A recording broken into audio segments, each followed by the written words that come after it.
আমাদের দাঁড়ানোর মতো জায়গা ছিল না, আমার মেয়ের দাঁড়ানোর মতো জায়গার জন্য ব্যবস্থা করে দিয়েছেন। উই আর বাংলাদেশ আমার আফিয়ার পাশে এসে দাঁড়াইছে।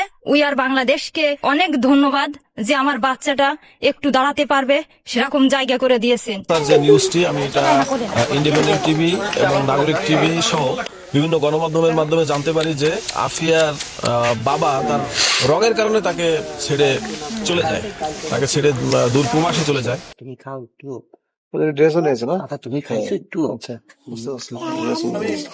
না আমি খাবো না। বাসাদের বাড়ির এখানে মিষ্টি মিষ্টি লাগে, এটা সাবুল?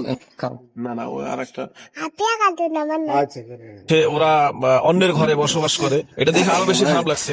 এরপরে আমি উদ্যোগ নিলাম যে তাদের পাশে দাঁড়াবো। তো আফিয়ার আম্মুর সাথে আমি কথা বললাম, কথা বলে জানতে পারলাম যে তাদের জমি না থাকার কারণে একটা ঘর তুলতে পারতেছে না।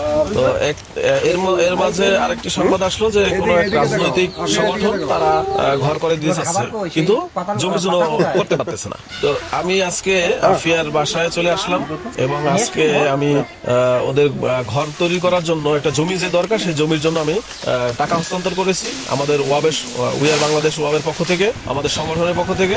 আশা করি